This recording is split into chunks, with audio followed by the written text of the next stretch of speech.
우리 이 출애굽기, 우리 출애굽 그 사건들을 우리가 떠오르면 이 출애굽 사건이 얼마나 엄청난 사건이었다는 것을 우리가 잘 알고 있죠.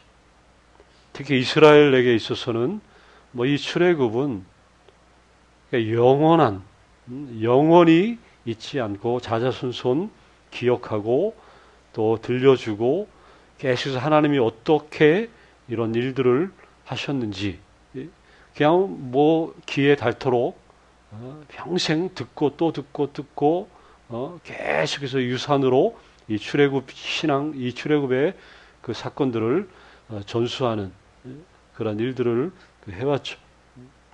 근데 출애굽 이야기를 가만히 생각해 보면 지금 이 장면에도 이제 나오지만 이 출애굽으로 그냥 모든 게 해결됐으면 얼마나 좋았겠는가 하는 거죠. 그냥 나왔으니까 그냥 곧장 약속의 땅으로 뭐 들어가면 더할 나위 없겠죠. 근데 아시다시피 약속의 땅으로 들어가지 않고 이 광야 지역으로 방향이 이렇게 틀어졌다는 거예요. 그 광야가 뭐 길이 잘 닦인 그런 도로가 아니라 말 그대로 광야, 여기 막 우리 말로는 광야라고 하지만 사실은 그냥 사막이라고 하는 게 더 가까운 얘기죠. 그냥 사막 한가운데로 그 이스라엘 사람들이 그 방향이 그쪽으로 향했어요. 막막한 이 광야, 독자적인 어떤 생존을 해야 되는, 이게 애굽에 그 탈출할 때도 이게 그 장벽들이 많았잖아요. 그냥 쉽게 애굽을 나온 건 아니었어요. 하나님이 말 그대로 10개 뭐 재앙, 계속 뭐 이런 정말 전무후무한 그런 일들, 이런 것들을 통해서 장벽들을 하나하나 다 제거해 주셨기 때문에 그래서 애굽을 나올 수 있었는데, 그런데 어떻게 보면 그래도 그때는 비록 힘든 노역으로 노예 생활을 했지만 그래도 하루 세끼 끼니 걱정은 그래도 안 했는데, 근데 지금 이 광야에서는 상황이 너무나 달라졌다 하는 거죠. 노예와 같은 삶이 아니라 자유와 해방은 얻었는데 그러나 먹고 사는 문제가 그 앞에 펼쳐져 있다. 생존의 문제는 사실 굉장히 중요하죠. 우리가 왜 일을 하고 왜 또 살아가는 이유 중에 하나가 또 뭐 생존의 문제, 이거를 갖다가 무시할 수는 없죠. 자, 도대체 멀고도 고단한 이 광야 여정. 근데 여기에서 어떻게 물과 음식을 얻을 수 있는가? 이 문제가 심각한, 정말 먹고 사는 이게 절박한 생존의 문제가 여기에 펼쳐져요. 자, 오늘 본문에 보니까 먼저 출애굽한 다음에 홍해를 건너서 이스라엘 백성들이 들어간 곳이 여기 수르 광야라고 얘기가 나오죠. 자, 수르라는 말이 그 히브리 그 말로 이제 벽이라는 뜻을 가지고 있어요. 이 수르 광야. 그러니까 장벽, 벽. 그러니까 장벽의 광야. 광야인데 장벽과도 같은 광야다. 왜 이게 그러니까 수르가 이제 뭐 정확한 사실 위치는 여기 지도에는 뭐 거기 나오긴 나오지만 아마 이제 그쪽 그 광야 시나이 반도죠. 그쪽 광야 지역에 저쪽 위쪽으로 이렇게 애굽 그 왕들이 이 수르 광야 여기 이쪽쯤에 아마 이제 좀 이렇게 외부의 그 적들의 침입을 좀 차단하기 위해서 아마 장벽들을 세웠던 것 같아요. 그러니까 어떻게 보면 이 장벽, 만약에 여기다 실제 장벽을 세웠으면 상징적이죠. 이 장벽 너머로는 말 그대로 이제 그 어떤 영향권이 이제 말 그대로 벗어난 지역과도 같다라고 볼 수 있어요. 이제 광야가 시작되는, 그러니까 새로운 세계가 펼쳐지는 그런 땅이다라고 보면 되겠죠. 근데 하필이면 이 수르 광야, 이 벽과 같은 광야, 그러면 지금 이스라엘이 지금 또 이게 상징적인 어떤 의미들이 여기 있죠. 수르 강야에 들어갔다. 그러면 또 여기 넘기 어려운 어떤 장벽에 봉착해 있다라는 어떤 이 수르라는 지명을 통해서 또 상징적으로 그런 상황들을 우리가 이렇게 암시해 하는 것들을 보게 된다는 거죠. 자, 수르에서 사흘 동안 걸어요. 사흘 동안 나아갔지만 여기 물을 얻지 못했다. 자, 문자적으로 해석하면 하루에 뭐 걸어갈 수 있는 거리가 어느 정도인지 모르지만 이 남자들 장성들만 있는 게 아니라 어르신들 자녀들까지 있었기 때문에 그냥 하루에 갈 수 있는 이동 거리가 아마 길지는 아마 않았겠지만 어쨌든 3일 정도 사흘 거리. 근데 여기 우리가 사흘 말 그대로 문자적으로 하면 3일이지만 사흘은 문학적인 어떤 그 표현법이라고 보면 되죠. 쉽게 말하면 이 사흘길은 목이 말라 죽을 정도로 힘들다고 이렇게 불평할 만한 그게 나올 만한 그 거리. 한 이틀은 그래도 어느 정도 꾸역꾸역 참아낼 수 있는데 이 사흘 정도면 이거는 불평하지 않고는 배길 수 없는 불평해야만 되는 그런 상황에 놓여 있는 거리다라고 보면 돼. 그래서 그렇게 불평하면서 걸을 수밖에 없는 그 거리에 도착한 곳이 어느 땅이에요? 마라라는 곳이에요. 마라. 우리 잘 알죠? 마라. 쓰디쓴 그런 뜻을 갖고 있는. 자, 여기에 도착했어요. 저도 예전에 거기 터라고 해서 가봤지만, 가봤는데 운물이 있어요. 그러니까 이제 희망이 생긴 거죠. 이제 물이 가장 절실했는데 운물이 있어요. 근데 위기에 봉착한 이유는 이 물을 써서 먹을 수가 없었던 거예요. 그러니 말 그대로 3일 이 인계점에 다 다다랐고 더군다나 이게 없으면 있는데도 못 먹는 거 눈앞에 보면 더 그 데미지를 더 크게 입죠. 아예 없는 것보다 있는데 못 먹어. 그러면 더 이게 시각적인 효과가 가중되는 거죠. 이게 마라의 위기. 그리고 여기서 자연스럽게 무엇을 마실까? 이 백성들의 불평, 원망은 너무나 자연스러운 일일 수밖에 없다는 것이. 근데 본문에 보니까 이 백성들의 이 정당한 그 원망, 이 질문, 이 호소 앞에 뭐가 붙냐? 백성들이 누구에게 원망을 해요? 모세에게 원망한다는 거예요. 모세에게. 이거를 눈여겨봐야 돼요. 원망할 수밖에 없는 상황인데, 그래서 원망을 하는데, 누굴 향하여? 모세를 향해서 원망을 한다는 거예요. 자, 이제 이게 계속해서 아마 이제 강야 여정 가운데 이게 아마 반복이 될 거라는 것이죠. 물론 우리가 하나님 앞에 원망도 할 수 있어요. 근데 이런 원망도 이제 채널들이 있어가지고 우리가 하나님 앞에 하는 원망들 이게 나쁜 건 아니죠. 왜냐하면 시편들을 보면 아마 제일 많은 시의 그 종류를 굳이 따지다면 탄식하는 시가 제일 많아요. 보면 하나님 어찌하여 나를 버리셨습니까? 이런 탄식과 원망들이 시편에 계속 있어요. 이게 우리 하나님 앞에 이런 것들을 하소연할 수 있다는 것. 다른 어떤 종교도 어떤 신들 앞에 자기가 믿는 신 앞에 왜 이렇게 따지거나 원망하거나 그런 종교가 세상에 어디 있어요? 근데 우리 기독교는 하나님 앞에 이런 모든 그런 부분들에서 호소하고 원망하고 아랠 수 있는 이러한 것들이 이렇게 허락되어 있다는 게 이게 사실 놀라운 일이죠. 어쨌든 이 마라에서 원망을 해. 모세를 원망하죠. 자, 물론 이걸 원망에 대해서 해결이 된 거를 우리는 알고 있지. 하나님 모세에게 알아줘. 나무 그 주변에 있는 뭐 나무 하나 주워다가 그 나무를 던져라. 그래서 나무 하나 던졌다고 물이 그 쓴물이 먹을 수 있는 물로 바뀐 것이. 이 경이로운 일들이 일어나요.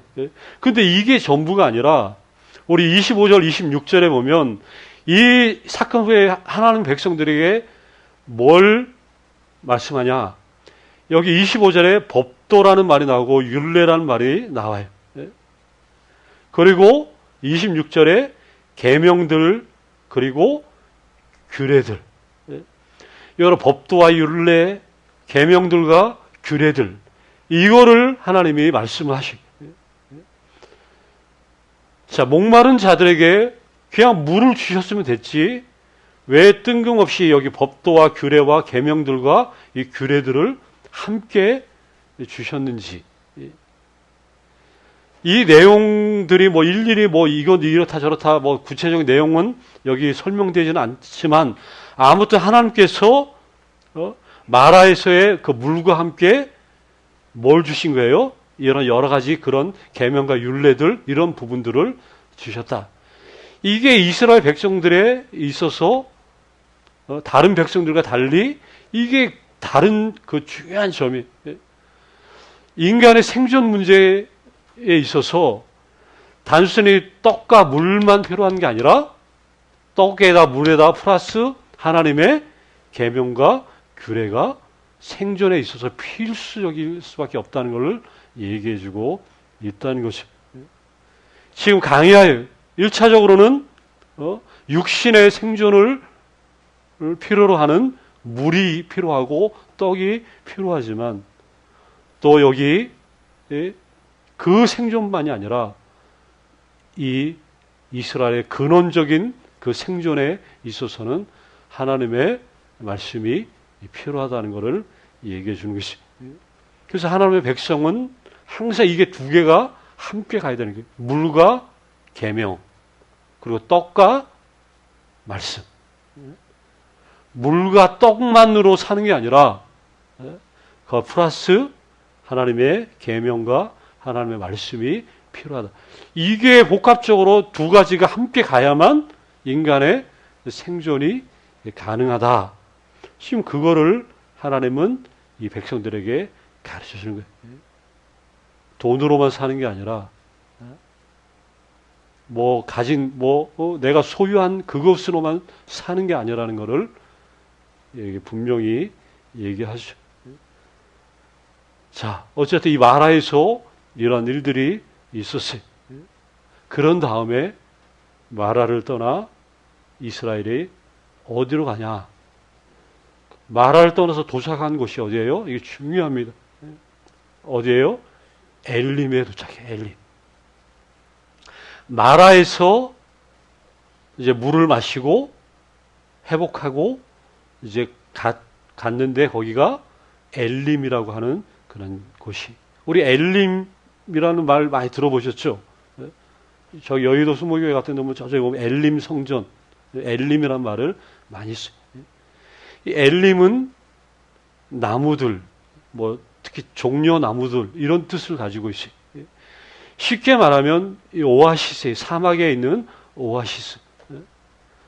이 마라에서 엘림까지가 거리가 근데 그렇게 멀지 않아요. 어떤 분은 얘기해요. 낙타로 한 서너 시간이면 가는 거리가 그 정도의 거리에 있다. 그러니까 마라에서 엘림까지가 거리가 굉장히 가깝다는 거예요. 자, 이 엘림에 안착해요. 두 번째로. 여기는 하나님의 보살핌과 하나님의 그 신실하심에 좋은 예가 되는 그런 장소인데, 여기 성경에 여기 보니까 엘림은 어떻게 말을 하냐. 그 27절에 나오죠. 엘림에 이르니 거기에 물샘 몇 개요? 12가 종려나무 70그루가 있는지라. 자, 12, 샘 12, 나무 70. 이게 정말 12개, 70개, 이렇게 또 이거 또 그러겠지만, 열둘, 70이 이 상징적인 숫자라고 보면 되겠죠. 열둘, 셈이 12개 있어요. 뭐예요? 이스라엘의 몇 개 지파예요? 12지파죠. 이스라엘 각 지파들을 위한 샘물들이 예비되어 있고, 1은 7, 10 이런 것들은 완전 수익. 그러니까 뭐 이거 완전히 풍선 부족함이 없다. 이런 뜻으로 해석을 하면 되는 거죠. 여기 1은 그의 종려나무, 여기에서 정말 시원한 그 그늘 아래에서 거기에 풍성함을 이렇게 맛볼 수 있는 말 그대로 완벽한 그런 장소, 이런 것들을 연상시켜주는 그 장소가 여기 엘림이, 하나님이 정말로 그들에게 필요한 그런 것들을 그냥 다 제공해 주셔서 살아가게 하고 지탱하게 해주시는, 하나님이 이런 분이다 하는 것을 엘림을 통해서 이스라엘이 경험을 하는 것이죠. 자, 이 엘림에 와가지고 다 이제 그 오아시스 같은 거기서 이제 다 아마 편하게 다리 쭉 뻗고 아마 이제 쉬고 있었을 거예요. 쉬고 있으면서 과연 어떤 생각이 들었을까? 한번 상상해 보자는 거죠. 엘림의 그 그늘에서 생각할 때 쉬고 있는데 가만 보니까 부끄럽다는 생각이 아마 많이들 들었을 거예요. 왜 부끄러워요? 아까 말했잖아요. 마라에서 여기까지 거리가 먼 거리라고요? 아니잖아요. 가까운 거리라는 거죠. 하루길도 안 되는 그런 거리인데, 이렇게 좋은 곳이 있는데 거기서 좀만 불평하지 않아도 좀만 가면 이렇게 좋은 이런 것이 있는데, 근데 그거 참지 못해서 원망하고 막 혈기를 내고 성질을 내고 모세를 원망하고 한탄했던 것이 부끄럽다는 생각이 안 들겠어요. 우리도 그러잖아요. 한참 막 화가 나가지고 마치 모든 게 다 끝난 것처럼 했는데 가만 보니까 아무것도 아닌 그 일들이 곧 후 벌어졌을 때, 이 엘림인 바로 그런 것이, 마라에서 엘림까지 하루길도 안 되는 여정. 자, 그 하루길도 안 되는 여정. 그러면 우리 인생도 그런 건 아니겠어요? 그렇죠? 지나고 나면 인생이 짧았어요, 길었어요? 우리 어른 권사님. 인생 뒤돌아보니까 길었어요, 짧았어요? 짧았어요. 순간이었어요. 하루길. 그리고 인생은 하루길, 그렇게 고백하는 이유들이 그게 있는 거예요. 나그네 그 인생 지나고 나면 이렇게 하루길도 안 되는 거리인데, 근데 이게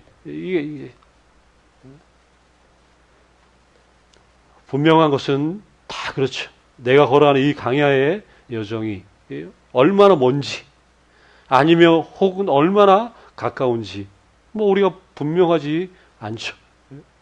그러나 누구라도 이 인생의 길, 이 신앙의 길, 강야의 길은 그저 하루길과 같은 그러한 것이라는 것을 우리가 잊어서는 안 된다. 마치 마라에서 엘림까지의 그 길이 그랬던 것처럼.